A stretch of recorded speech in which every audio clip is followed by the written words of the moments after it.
पहले नियुक्ति निकलवाने के लिए धरना प्रदर्शन, फिर एग्ज़ाम कराने के लिए धरना प्रदर्शन, फिर रिजल्ट निकालने के लिए धरना प्रदर्शन, फिर कोर्ट में धरना प्रदर्शन, अब नियुक्ति पत्र की मांग कर रहे हैं तो उसमें भी धरना प्रदर्शन हमें करना। कितना हमें रुलाएगी सरकार? रोने क्यों लगे?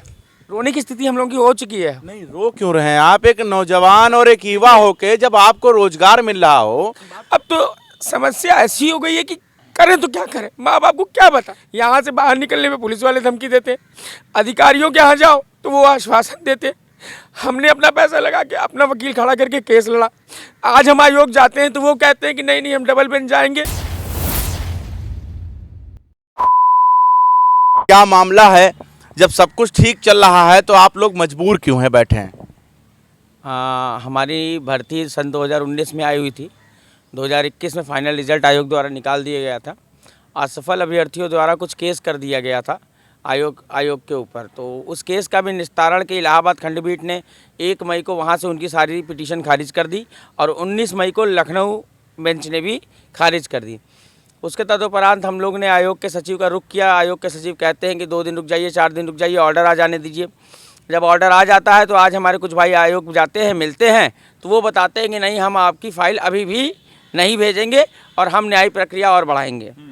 कुल मिला के अगर देखा जाए और कहा जाए तो सिर्फ और सिर्फ हमें प्रताड़ित करने की चेष्टा की जा रही है और कुछ। डंडे खा चुके, लाठी खा चुके, गाली खा चुके, सब कुछ हो गया आपके साथ में। यहाँ तक कि एक वीडियो आपकी वायरल हो रही, मौजूदा deputy CM Brajesh Pathak call लगाकर आपके विभाग को आश्वासन यानी आपके विभाग को निर्देश देते हैं कि ऐसा ही जल्द से जल्द करा दो, फिर भी आप यहाँ बैठे हुए हैं।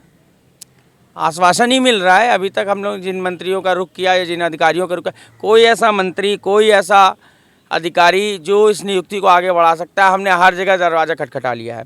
अब केवल और केवल माननीय मुख्यमंत्री जी ही एक ऐसे बचे हैं, शायद हम वहाँ पे जाएं तो हमारा काम हो सके। परंतु जब भी हम कोशिश करते हैं किसी उच्च अधिकारी से मिलके उनसे मुलाकात करने की या किसी मंत्री से तो केवल वो आश्वासन दे के भेज देते हैं।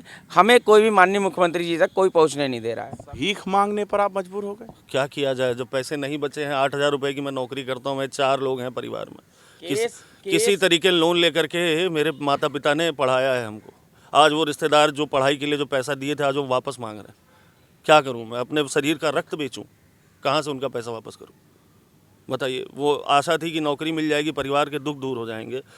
पर बराबर वोट जब वोट होता है, कोई इलेक्शन होता है तो सभासद से लेकर के और विधायक तक जो भी प्रत्याशी हैं वो घर पर आते हैं, पहुंचते हैं, कहते हैं भाई साहब वोट दे दीजिएगा। हम भी उनसे अच्छा सा व्यवहार करके कहते हैं कि ठीक है आप ही को देंगे। आखिरकार आज जो हमारी मेहनत, जो हमारा व्यवहार, यही सिला दिया जा रहा है। सबसे बड़ी बात यह है कि हम लोग 400 लोग थे। जब वाद और प्रतिवाद असफल अभ्यर्थियों और आयोग के और शासन के ऊपर था तो उनके बड़े बड़े अधिवक्ता हैं, बड़े बड़े नामी अधिवक्ता हैं। उनके अधिवक्ताओं के होने के तदुपरांत भी हमें अपने अधिवक्ता खड़े करने पड़े और हम 400 लोगों ने, मैं समझता हूँ 3 जगह से केस लड़ने में 16 से 17 लाख रुपए बर्बाद कर दिए, चंदा इकट्ठा कर करके। और अब हमारी ऐसी स्थिति हो गई है कि हम सुबह यहीं ठेले पे 20 रुपये का खाना खाते हैं और रात में सोचते हैं कि खाएं या ना खाएं। इसलिए कि जो पैसा हम लोगों ने अपने लिए समुचित रखा हुआ था वो पैसा हमारा खर्च हो चुका है। पहले काफ़ी उदास हो गए हैं, आपका चेहरा बयां कर रहा है। काफ़ी आप मतलब बिल्कुल, मुझे लगता है कि आपको उम्मीद जो है दूर दूर तक दिखाई नहीं पड़ा। इसलिए हो गया हूँ कि मेरी एक 7 साल की बेटी है।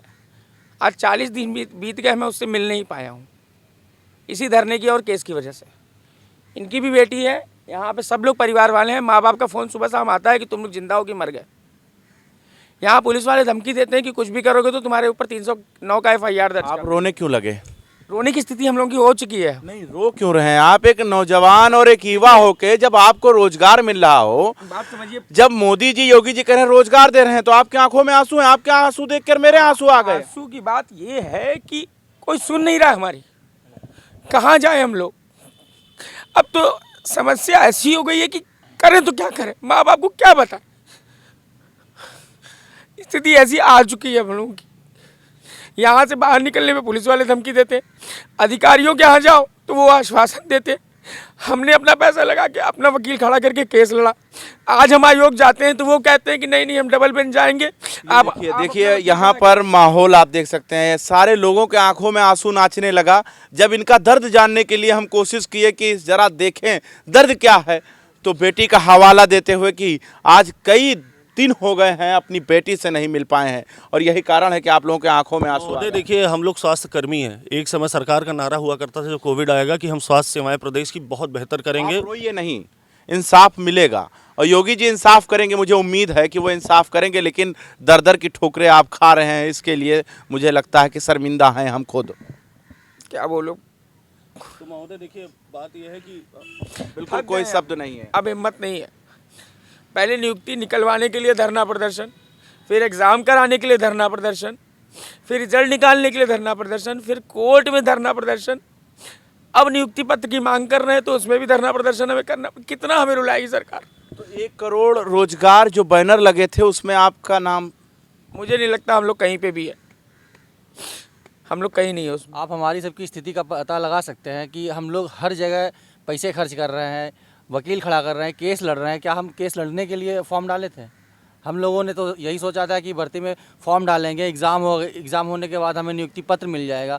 चलिए 1 साल लग गया, 2 साल लग गया, लेकिन हर स्टेप पे हम लोग धरना करें और आयोग और शासन और प्रशासन के पास, उनके पास जाते हैं, हमें या तो निकाल दिया जाता है या तो आश्वासन दिया जाता है। सिर्फ 2 ही काम हो रहे हैं। यहाँ पर कितने लोग हैं जो अपने परिवार से काफ़ी दिन हो गया नहीं मिले होंगे? सभी जितने यहाँ बैठे हैं, 16 मार्च से हम लोग बैठे हुए हैं।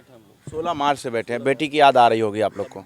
देखिए सर, आखिरकार सरकारें कब समझेंगी? बेटी बचाओ बेटी पढ़ाओ का नारा है, लेकिन आप बेटियों से नहीं मिल पा रहे हैं। आखिरकार सरकारें कब समझेंगी कि हम लोग समाज का भविष्य हैं? आखिरकार यदि हम लोग आगे बढ़ के अपनी सेवाएं नहीं देंगे तो नुकसान समाज का भी है। आखिरकार जो आज मेरी बेटी जो घर पर बैठी है, जो राह देख रही है और जिसका मुझे एडमिशन कराना है, जिसको मुझे पढ़ा लिखा कर काबिल बनाना है, मैं उसको एक समुचित डिग्री और एक समुचित तनख्वाह और सैलरी होने के बाद भी हमको नहीं मिल रही, मैं उसको किस भविष्य का हवाला दूँ? मैं उसको क्या बनाऊंगा आगे चल करके? बेरोजगार बनाऊंगा अपनी तरह? मैं उसको क्या बनाऊंगा आगे चल करके? पूछिए, आप ये सवाल पूछिए। मैं चाहता हूं आपके माध्यम से माननीय मुख्यमंत्री जी सुने कि आखिरकार सारी सरकारी व्यवस्थाएं जो चल रही हैं आज जनहित में, वो अब कहाँ हैं इस समय? आखिरकार हम लोग भी यहीं के निवासी हैं, आदिवासी नहीं हैं हम, या कहीं किसी दूसरे देश से नहीं आए हैं। हम लोग पाकिस्तान के निवासी नहीं हैं, हम लोग आपके प्रदेश के हैं। बराबर हमने सहयोग दिया है, कंधे से कंधा मिलाया है।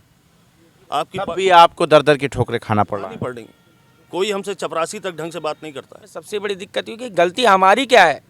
हम तो सफल अभ्यर्थी थे, असफल अभ्यर्थियों ने केस किया, आयोग पे केस किया, अपनी सीटों के लिए केस किया। उन सभी केवल 41 लोगों की वजह से 414 लोगों का परिवार पिछले 2 साल से रोड पर है।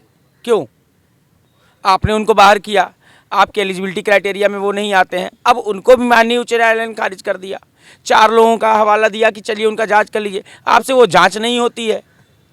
अब आप कहते हैं कि पूरी भर्ती हम रोक के रखे रहेंगे, तो मतलब 4 लोगों के लिए या 3 लोगों के लिए आप पूरी भर्ती फिर से 2 साल लटकाएंगे और फिर से 2 साल हम भुखमरी का शिकार होंगे। इसलिए हमारी निवेदन है कि कोई भी चैनल किसी भी माध्यम से हमें सिर्फ और सिर्फ एक बार माननीय मुख्यमंत्री जी से मिलवा दे, ताकि हम इनके ऑफिसर्स की सच्चाई बता सके कि हमारे साथ कैसा व्यवहार होता है।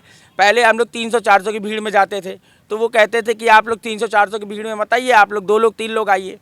अब हम शांति प्रदर्शन से 2 लोग 3 लोग मिलने जाते हैं तो भी हमें धमकी दिया जाता है। अगर कोई चैनल ने ट्वीट कर दिया तो उसके लिए भी हमें बोला जाता है आयोग की तरफ से, जाओ ट्विटर तुम लोग ट्विटर का आंदोलन चलाओ। इसका युवा मजबूरी में सड़कों पर बैठने पर मजबूर हो गया है और आंखों से आंसू निकालने पर मजबूर हो गया, और यहाँ तक जिसे बैठाया सरकार में उनके सामने घुटने टेकने पर और हाथ जोड़ने पर मजबूर हो गए। खैर, आपकी क्या राय है? कमेंट बॉक्स में अपनी राय दीजिए। बने रहे हमारे साथ, देखते रहें 24 तक न्यूज़।